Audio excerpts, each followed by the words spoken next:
지난 주간에 여러분들에게 숙제를 내어드렸어요. 백지에다가 지난 6개월 동안 받은 은혜 감사하여 여러분 기록해 보셨습니까? 그렇게 숙제 안 하면서 아이들에게 숙제 잘하라고 공부 잘하라고 말이 안 되는 소리입니다. 또 남은 한 주간 동안 여러분 백지에다가 정말 하나님께 감사하는 감사의 제목들을 한번 기록해 보십시오. 그 기록하면 할수록 우리 마음에 충만한 은혜가 있고 또 하늘 문이 열립니다. 사람들은 저마다 열쇠가 있어요. 그리고 자기가 원하는 공간에 들어갈 수 있는 비밀번호 키가 있습니다. 더 많은 열쇠를 얻기 위해서, 더 좋은 공간에 들어가기 위해서, 또 더 좋은 공간에 들어갈 수 있는 비밀번호를 얻기 위해서 사람들은 공부도 하고 자격증도 따고 스펙을 쌓습니다. 왜 공부하는 이유는 자기가 원하는 대학의 문을 열기 위해서, 또 자기가 원하는 직장에서 풍성함을 누리기 위해서, 또 성공과 또 승진의 문을 열기 위해서 그렇게 노력하는 것입니다. 그런데 하나님의 마음을 열고 하나님의 문을, 하늘 문을 열려고 하는 마음이 부족합니다. 하나님 마음은 나 같은 사람은 열 수 없다. 나 같은 사람에게 하늘 문은 열리지 않는다. 그렇게 생각하기 때문입니다. 그러나 하나님의 마음을 열고 하늘 문을 여는 방법은 어려운 것이 아니라 아주 쉽고 단순하고 그렇게 간단합니다. 하나님의 마음을 열고 하늘 문을 여는 비밀이 오늘 성경에 기록되어 있습니다. 하나님 아버지가 계신 저 천국에는 없는 것이 없는 것이고 부족한 것이 없는 것이고 온갖 좋은 복이 거기에 있습니다. 근데 그 하늘 문을 열어야만이, 하나님의 마음을 열어야만이 그 복을 내가 누릴 수가 있어요. 그래서 하나님께서는 우리들에게 하늘 문을 여는 열쇠를 오늘 우리에게 주셨어요. 근데 그것을 잘 몰라요. 오늘 이 시간 통하여 하나님께서 하늘 문을 열고 하나님의 마음을 여는 열쇠, 여러분 가슴에 꼭 새길 수 있기를 바랍니다. 하늘 문을 여는 열쇠는 예수 그리스도입니다. 하나님께서는 예수 그리스도를 통해서만은 하늘 문이 열리도록 했어요. 사도행전 4장 12절에 보면 다른 이로는 구원을 얻을 수 없나니 천하 인간의 구원 얻을 만한 다른 이름을 우리에게 주신 일이 없음이라. 예수님도 요한복음 14장 6절에 보면 내가 곧 길이요 진리요 생명이니 나로 말미암지 않고는 아버지께로 갈 자가 없느니라. 이렇게 말씀하셨습니다. 미국의 대통령이 사는 곳을 백악관이다, 화이트하우스다, 신집이라는 겁니다. 저도 백악관에 가봤는데 백악관 앞에는 많은 사람들이 시위를 하고 저마다의 억울한 사정을 가지고 대통령을 만나기를 면담 요청을 합니다. 그러나 그들이 대통령을 만날 수가 없어요. 어떤 사람이 억울한 사정을 가지고 백악관 앞에서 시위를 하는데 눈이 오나 비가 오나 바람이 부나 계속 대통령을 만나기로 해서 하지만 거절을 당해요. 어느 날 한 소년이 아저씨에게 다가가서 묻습니다.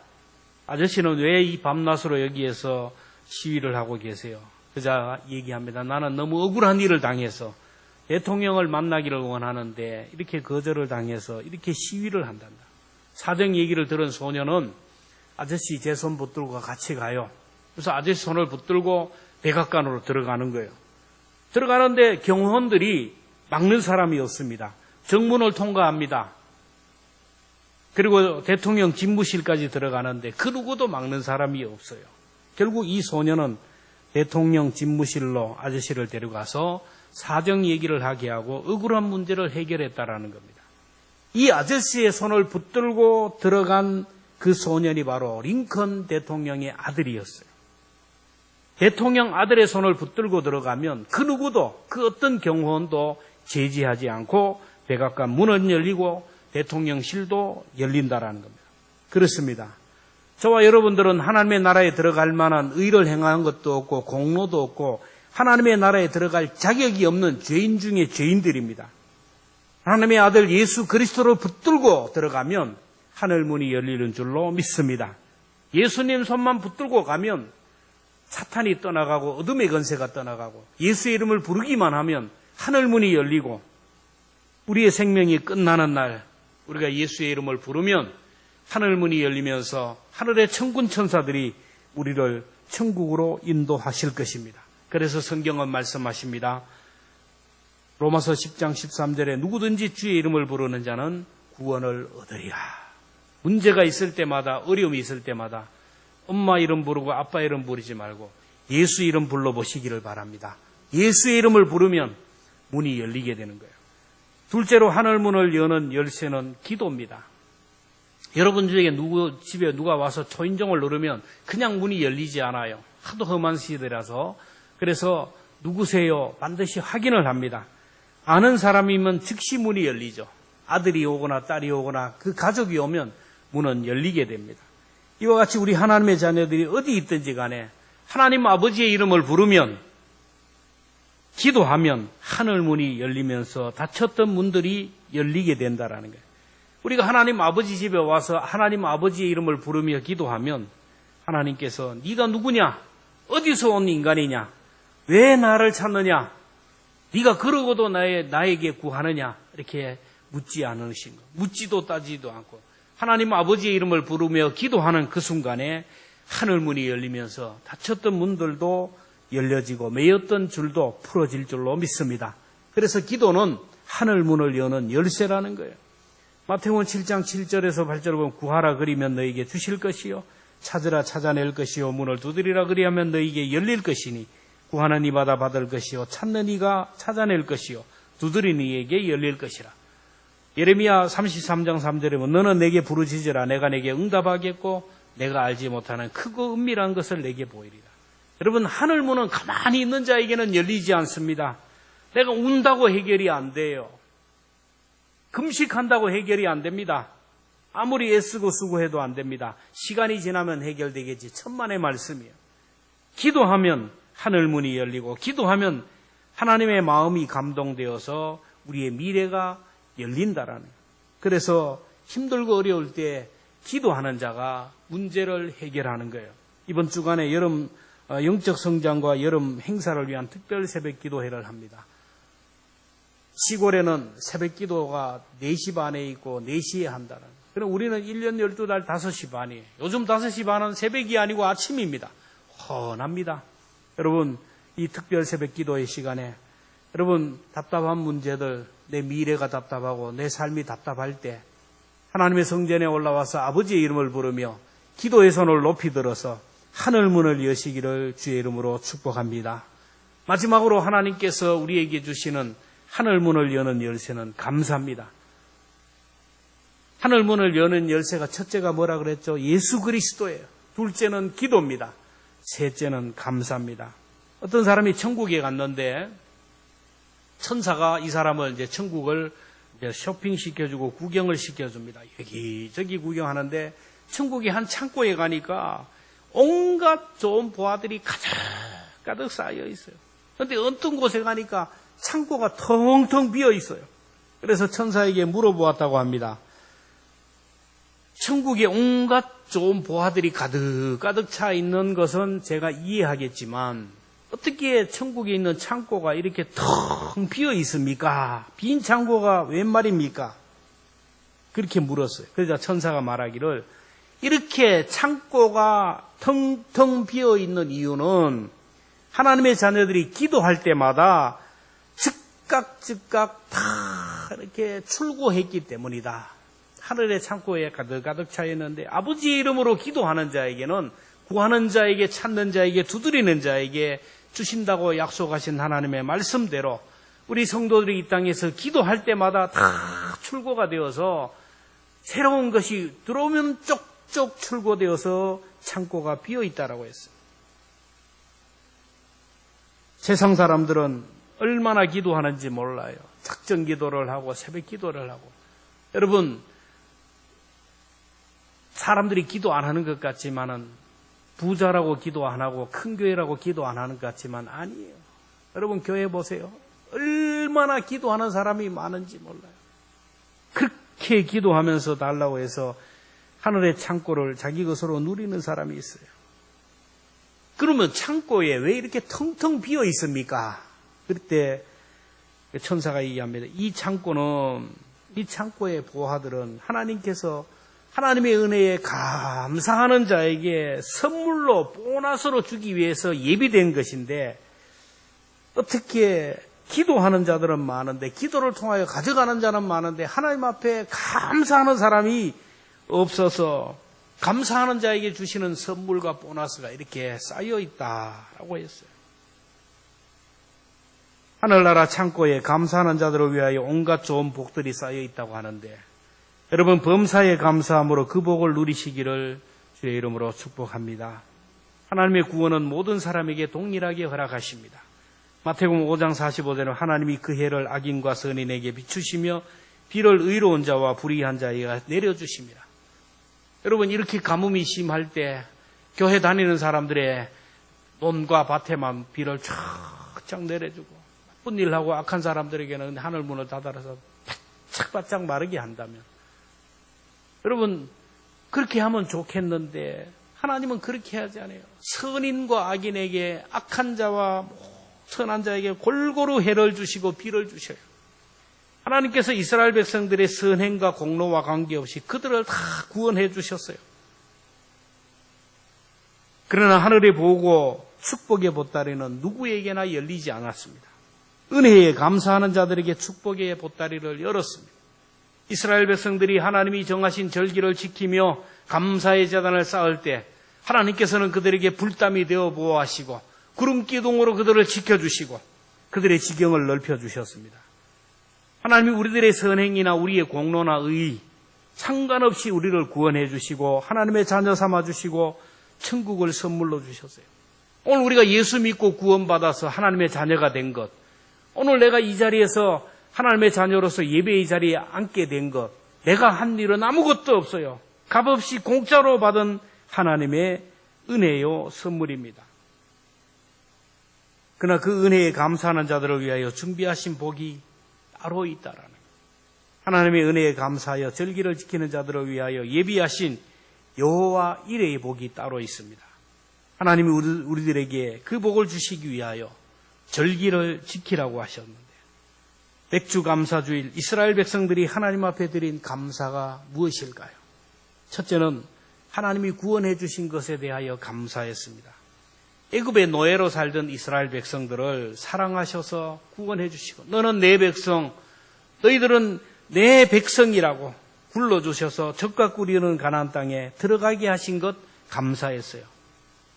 이스라엘 백성들이 출애굽해서 광야 40년을 거쳐서 가나안에 입성하게 된 것, 전적으로 하나님의 은혜예요. 여러분 성경을 보세요. 그들이 한 일은 아무것도 없어요. 이집트에 피라미드는 세계적으로 불가사리 중에 하나인데 어떻게 저런 큰 성을 건설할 수 있었을까 하는 신비감을 느끼게 하고, 이 피라미드를 건축하기 위해서 희생된 수많은 사람들의 그 죽음과 그 고통을 우리가 생각하게 됩니다. 고고학자들이 피라미드를 연구하다가 피라미드를 만들다가 죽은 사람들의 무덤을 발견했어요. 그곳에서 발견된 사람들의 유골을 보니까 모두가 18세에서 40세 사이에 죽은 사람들이에요. 그 당시 노예들의 평균 수명이 40이 되지 않았다라는 거예요. 그 노예들이 얼마나 무거운 짐을 지고 노동을 했는지 모두가 무릎 관절이 다 나가버리고 영양실조에 걸려 죽었다라는 거예요. 영양실조에 시달리다가 40년도 못 살고 죽었다라는 거예요. 이스라엘 백성들이 애굽에서 강제 노예에게 시달리고 고생한 것이 바로 이런 것입니다. 짐승처럼 살다가 그렇게 비참하게 죽어야 될 그들인데 하나님의 은혜로 애굽에서 구원을 받아 자유민이 되었어요. 노예들이 무슨 애굽의 바로에 대항할 힘이 있습니까? 성경을 보세요. 그들이 출애굽을 하고 애굽을 떠났지만 바로에게 대항하기 위한 어떤 그들이 한 일은 아무것도 없어요. 저항운동은 한 일도 없고 독립운동도 한 일이 없습니다. 하나님의 능력으로 그들을 구원해 주셨어요. 홍해가 갈라지게 하시고 광야에서 만나와 메추라기를 먹게 하시고 구름기둥 불기둥으로 그들을 인도하여 주셨습니다. 요단강이 갈라지게 하시고 난공불락의 여리고성이 무너지게 하시고 엄청난 기적들을 통하여 하나님이 은혜를 주셨어요. 오늘 저와 여러분들이 하나님 앞에 드려야 할 이 감사는 오늘 죄와 사망으로부터 죽을 수밖에 없는 오늘 우리를 구원해 주시고 하나님의 자녀 삼아 주시고 천국을 허락해 주신 것에 감사해야 됩니다. 우리가 하나님의 자녀가 되고 천국 백성이 된 데에는 우리가 한 일은 아무것도 없어요. 그저 하나님이 우리를 사랑하셔서 너는 내 아들이라 내 백성이라 이름 불러주시고 사타겔의 소나기에서 우리를 건져서 하나님의 자녀의 자리에 세워줘요. 어느 날 보니까 내가 교회에 다니게 돼요. 어느 날 보니까 내가 믿음의 자리에 서게 되고 어느 날 보니까 우리가 신앙생활을 하는 거예요. 하나님의 자녀로 천사의 보호를 받으며 오늘 우리가 살아가는 겁니다. 맥주 감사주일인데 우리는 나를 구원하여 주셔서 하나님의 자녀 삼아 주신 것에 감사하고 앞으로 내 생명이 끝나지만 천국에서 누릴 그 맨션을 주신 그 하나님 앞에 감사해요. 나를 구원하기 위하여 하나님의 아들 예수님을 십자가에서 희생시켜 주신 것에 대하여 감사해야 됩니다. 이스라엘 백성들이 맥주 감사주일에 감사했던 것은 둘째로 오늘까지 인도하신 하나님께 감사했어요. 맥추절, 그러니까 모르는 사람은 맥주절인가. 근데 맥추, 보리, 맥, 결실할 추, 보리를 결실한 절기. 그래서 맥추절기라는 거예요. 이스라엘 민족이 출애굽을 해서 광야 40년을 지날 때는 농사를 지을 수가 없어요. 광야이기 때문에. 그래서 하나님이 만나와 메추라기를 새벽에 나가면 만나를 내려주시고 메추라기를 내려주시고 덥다고 구름기둥으로 낮에는 보호하시고 밤에는 춥다고 불기둥으로 인도하시고 물이 없는 사막에서 반석을 쳐서 돌을 치니까 생수가 쏟아지게 나오셔서 먹게 했어요. 그 40년을 지나서 이제 가나안에 들어갑니다. 가나안 땅에 들어가서 땅을 분배받았는데 자기들이 돈을 주고 산 땅이 아니에요. 하나님이 그냥 공짜로 이스라엘 지파들에게 분배해 주었어요. 공짜로 받은 땅에서 내 이름으로 된 명의로 된 땅에 농사를 지었어요. 농사하는 방법도 몰라요. 그냥 파종했어요. 아무것도 몰라요. 그런데 하나님께서 이른비를 주시고 늦은 비를 주시고 그래서 아침에 일어나 보니까 막 새싹이 올라오고 그 자라나는 거예요. 열매가 맺는 겁니다. 자유민이 되었어요. 노예로 살다가 자유민이 된 것도 감사한데 남의 땅에서 뼈 빠지게 일만 하는 종이었는데 이제는 내 땅에서 내 이름으로 농사 짓는 내 땅에서 농사를 지었으니 그리고 첫 열매인 보리를 수확했는데 너무나 기쁘고 너무나 감격했어요. 그럴 때 하나님께서 그들에게 맥추절을 지키라고 명령합니다. 맥추절을 지키라. 이는 내가 수고하여 밭에 뿌린 것의 첫 열매를 거둠이라. 이스라엘 백성들이 지킨 맥주 감사주일은 보릿고개 가운데 들여진 감사였어요. 우리 아이들은 잘 모르지만 보릿고개가 뭔지 알 겁니다. 가을에 추수한 10월, 11월에 추수한 그 곡식들을 가지고 1년을 먹고 사는데 그것을 먹고 살다 보면 이제 그 다음 보리가 나오는 그때 7, 8월 그때가 되기 전에는 한번 곡식이 다 양식이 다 떨어져요. 월급을 받으면서 사는 분들은 알지만 월급을 받고 살다 보면 그 다음 월급날이 다가와야 되는데 2주가 지나면 돈이 떨어져요. 3주가 지나면 바닥이 나요. 한 주만 더 기다려야 되는데 그 한 주 사이에 월급이 다 바닥이 나요. 한 주만 기다리면 이웃집에 가서 돈 좀 꾸기도 하고 친정집에 가서 돈을 꾸기도 하고 그러다가 또 월급을 받게 돼요. 가을에 얻은 수확을 가지고 사는데 아무리 쪼개어 먹고 아무리 아껴 먹어도 양식이 부족한 그 시대라. 보리를 생산하는 그때가 오기 전에 너무너무 곡식이 떨어져요. 먹을 것이 없습니다. 촉은 목필을 하는 거예요. 가서 풀뿌리를 꺼내어가 캐서 먹고 나무 껍데기를 벗겨서 연명을 하는 거예요. 여러분, 나무를 좋아하고 나물이 건강에 좋다고 하지만 그 역사를 뒤집고 들어가 보면 이런 아픔이 있어요. 먹을 것이 없으니까 산에 가서 뜯어먹다가 보니까 나무를 발견한 거예요. 약초, 그것도 들어가 보면 아픔이 있어요. 먹을 것이 없으니까 나무 뿌리를 캐서 삶아 먹다 보니까 이게 약초가 된 거예요. 그래서 보리를 수확하기 전에 연명하는데 살아남는 것이 너무 힘들다 그래서 보릿고개라고 했어요. 이렇게 힘든 보릿고개를 넘기고 첫 수확, 보리를 수확했으니 얼마나 안심이 되겠어. 이제는 살았다. 이제는 살았다. 안심을 하는 거예요. 보리를 먹다가 보면 가을에 추수를 하게 되는 거예요.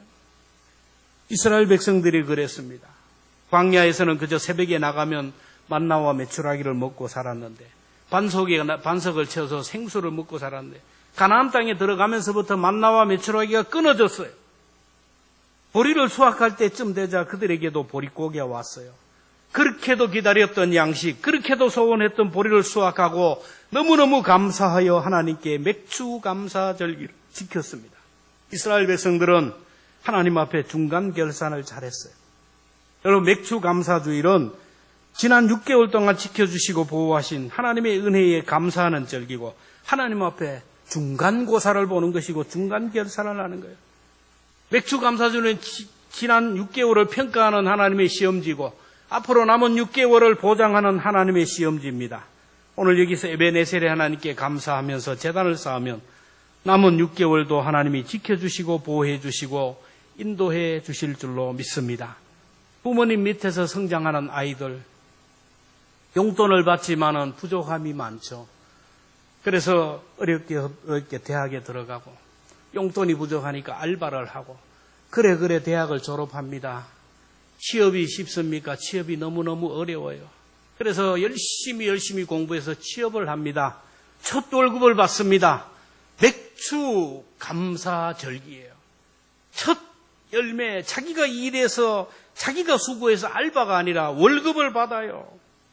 첫 월급을 받고 사람들이 여러 가지로 이렇게 선택을 하는데 대부분의 사람들은 돈에 대한 한을 품어요.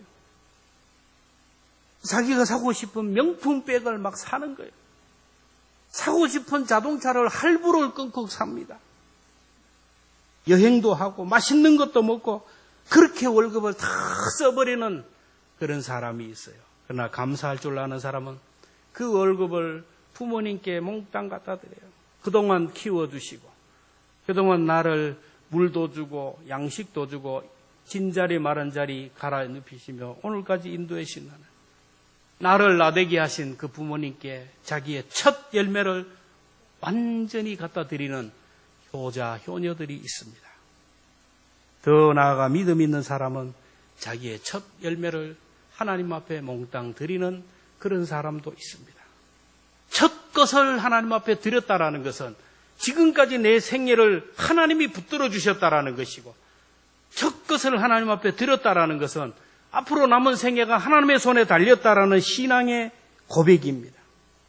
그런 사람들을 제가 보면 하나님이 그 미래를 열어주는데 형통한 길로 인도하는 것을 보았어요. 이스라엘 백성들은 이렇게 맥주 감사절기에 중간 결산을 잘했어요. 모든 것이 하나님의 손에 달렸다라는 신앙의 고백입니다. 그들은 하나님이 세워주시지 않으면 세우는 자의 수고가 헛되고 여호와께서 지켜주지 않으면 파수꾼이 깨어있음이 헛되다는 것을 그들은 알았어요. 아무리 파종을 하고 아무리 농사를 짓고 아무리 가축을 길러도 하나님이 붙들어주지 않으면 적이 쳐들어와가지고 농작물을 탈취해가고 소와 양과 나귀를 탈취해가고 그들은 심었으나 거둘 것이 없고 다 빼앗긴다라는 것을 그들은 알았어요. 하나님이 그들의 방패막이가 되어주셨고 하나님이 그들을 지켜주시고 인도해 주셨어요. 그렇습니다. 우리가 아무리 파종한다고 해도 하나님이 지켜주셔야 되는 거예요. 아무리 내가 공부를 하고 아무리 휴일도 없이 공부를 한다 그래도 하나님이 사인하지 않으면 안 되는 거예요. 하나님이 황충을 제거하시고 병충해를 막아주셔야 됩니다. 이른 비와 늦은 비를 주셔야 햇빛을 주셔야 되는 거예요. 우리가 아침부터 저녁까지 지금까지 이렇게 애쓰고 수고했는데 왜 이렇게 내 삶이 피폐하고 왜 이렇게 부족함이 있는가? 하나님이 비를 주셔야 돼요. 이슬을 주셔야 되는 거예요. 은혜가 있어야 된다라는 거예요. 태풍도 막아주시고 홍수도 막아주시고 질병도 막아주셔야 됩니다. 그렇다면 지나온 살아온 세월을 한번 생각해 보세요. 내가 이렇게 살아있다는 것 하나님이 생명싸개로 쏴주신 거예요. 지난 6개월 동안 세상 떠난 사람이 얼마나 많습니까? 제대로 수술 한번 해보지 못하고 죽은 사람들이 얼마나 많은데요. 교통사고로 죽고 자녀들이 문제를 일으키고 근데 이렇게 하나님 앞에 설 수 있다라는 거 하나님이 이렇게 보호해 주시고 인도해 주신 이유 그 은혜를 잊으면 안 됩니다. 어떤 집사님이 교통사고를 당했는데 자기는 운전을 바로 해가는데 어떤 트럭이 중앙선을 침범해서 덮쳤어요. 이 집사님은 순간적으로 정신을 잃어버렸어요. 자동차는 폐차되고 병원에 입원했는데 자동차를 보니까 살아있는 게 기적이에요. 몇 번을 죽어도 이거 즉사해야 될 그 차입니다. 가벼운 타박상이에요. 몸에 다친 것이 없어요. 이 집사는 하나님이 생명 싸게로 쏴주셨다고 생각하고 감사했어요. 신방 오신 구역 장로님에게 헌금을 합니다. 100만 원을 헌금을 하면서 하나님 내 생명을 구해주시고 지켜주심을 감사합니다. 생명값 100만 원을 헌금을 했어요. 근데 장로님이 그 주일에 자기도 100만 원 감사연금을 드렸어요. 장로님이 뭐가 감사해서 감사연금을 드렸습니까? 이 집사는 교통사고 나서 죽지 않은 것에 감사하고 나는 평생 살면서 교통사고 한번 나지 않게 하신 하나님께 감사합니다. 사고 가운데 살아나는 것만 감사하고 병들었다 고침받은 것만 감사하고 어려운 문제 해결된 것만 감사합니까? 여러분 그것만 기적입니까? 아니에요. 지금까지 살아가면서 기적이 무엇입니까? 한 번도 사고가 나지 않았다는 것 감사하고 내가 큰 질병으로 고통당하지 않게 살게 하신 것, 이 어려운 시대에 우리 가정을 평안한 가운데 인도하신 것, 이게 바로 기적 중의 기적이요 하나님의 은혜입니다. 혹시 고난 가운데 있는 분들이 있습니까? 내 삶은 힘들대 내가 무슨 감사를 하나? 여러분 하나님은 저와 여러분의 마음을 다 보시고 헤아리고 계셔. 우리의 미래를 다 시기에 합력하여 선한 길로 인도해 주실 줄로 믿습니다. 감사의 절기에 우리가 무엇으로 감사합니까? 가장 큰 감사는 몸으로 드리는 감사. 오늘 이 시간 예배 시간에 나와서 우리 몸을 하나님 앞에 드리잖아요. 하나님 앞에 하나님이 내 생명을 구해 넣어주시고 내게 건강을 주셔서 이렇게 건강한 몸으로 하나님 앞에 예배합니다. 내 몸을 하나님 앞에 보여드리는 거, 이게 헌신이에요. 여러분 감사가 자꾸 감사로 하늘 문을 열기를 원하면 시간마다 공적인 예배 시간마다 하나님 앞에 나와 내 몸을 하나님 앞에 보여드리세요. 이게 바로 감사입니다. 몸은 드렸지만 더 중요한 것은 우리 마음도 정성도 들어가야 돼요. 각기 처한 형편과 처지는 다릅니다. 주님이 원하는 것은 우리의 마음이고 중심입니다. 맥주 감사주일 저마다 메말라버린 감사를 회복하여 하늘문을 여는 저와 여러분 되었으면 좋겠습니다. 우리 찬송가 301장 우리가 함께 부를 텐데 이것은 과거, 현재, 미래를 감사하는 그런 기도의 제목입니다. 지금까지 지내온 것 주의 크신 은혜라. 한이 없는 주의 사랑 어찌 이루 말하랴. 자나깨나 주의 손이 항상 살펴주시고 모든 일을 주 안에서 형통하게 오늘까지 인도해 주셨습니다. 그 하나님께 감사하면 오늘 여기에서 임마누엘의 주님이 함께합니다. 몸도 마음도 연약합니다. 그러나 하나님이 새 힘을 주십니다. 물 붓듯이 하나님이 부어주셔서 이 어려운 시대에 주의 손이 우리를 붙들어 주시고 찬송하게 인도하십니다. 그렇게 하면 앞으로 남은 생에 우리의 미래도 주님 다시 배울 날이 점점 더 가까워. 언제 우리가 주님 앞에 설지 모르지만 죽음의 순간이 오르지만 나를 위하여 예비하신 고향 집에까지 하나님께서 인도한다는 거예요. 301장 우리 말씀을 생각하면서 함께 찬양하겠습니다.